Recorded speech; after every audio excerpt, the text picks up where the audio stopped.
All right, back again for one more part of the project. Last time I left you, we just got the body color on with no clear. Now we've got the clear on.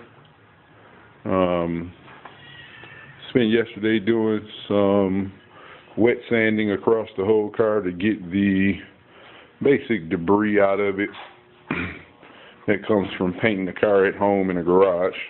You're always going to get some kind of debris in it, little specks of dirt, things like that. And the way to get that out is by wet sanding the car with water, sandpaper that's formulated for water sanding or wet sanding, and you go over the whole car with a good sanding block and a very fine sandpaper.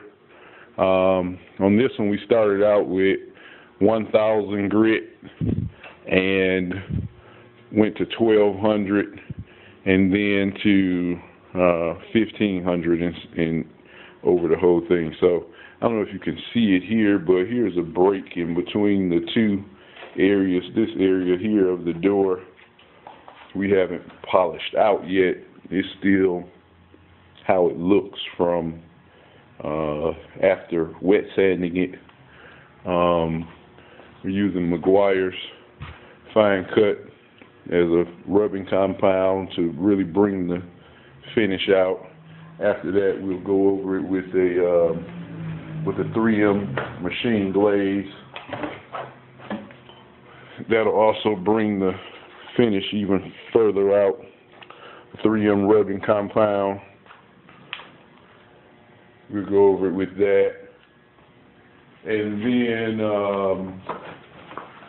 we'll go back to a Meguiar machine glaze after that, and that'll really get the swirl marks out of the car. I don't know if you can see it here, but you see some of the swirl marks and stuff in the hood. That'll really take all of the swirl marks out the car and really give it a nice, smooth, showroom condition finish, or actually even better than showroom in my opinion. But that'll really smooth the car out and glass the car out and make it nice and flat and shiny. Anybody that's willing to attempt to do any paint work themselves can always do it at home in your garage. The difference is that it's going to take a little bit more elbow grease, a little bit more work to really achieve a quality finish, whereas a shop that may have a $70,000, $80,000 spray roof, they're able to control the environment, keep the dust out of the environment, control the temperature, the humidity, and things like that. But when you paint at home in your garage, you don't have any control over those type of things. So this car here, we shot it late at night when the temperature was lower, the humidity was lower,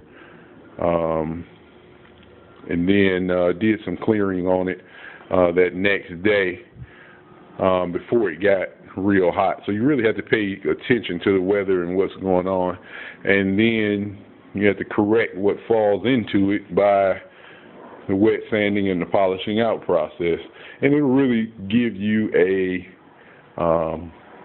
good product in the end. So this is where we're at right now. We're doing some polishing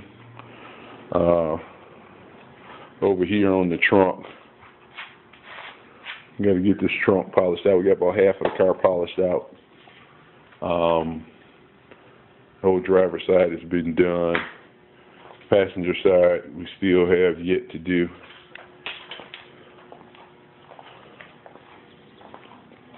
And then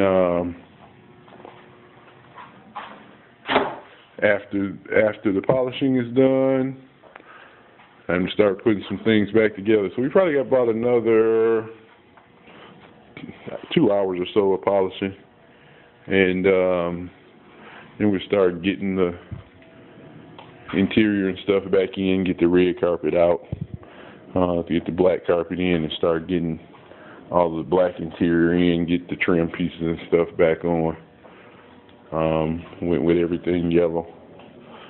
Got the windshield trim just sitting up there to get a visual on what it's going to look like. The cowl trim piece just sitting there for a visual. So about 2 more hours of polishing on this one. It'll really start to look like a finished product, and then it's just reassembly from here on. Today's Sunday. It's about 11 o'clock a.m. Sunday. So once again, stay posted, stay tuned. We did a good job here in the engine compartment. I forgot about that. Let's see if I can get it open.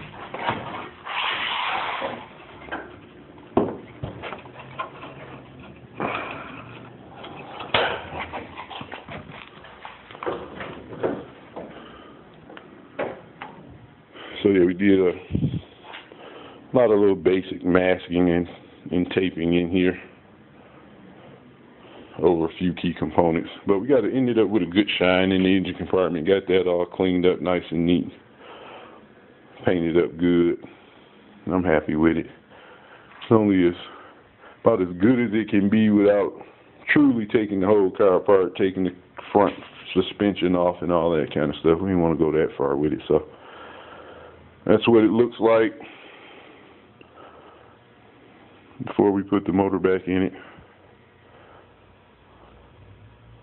Alright folks, that's it. Stay tuned for the next video.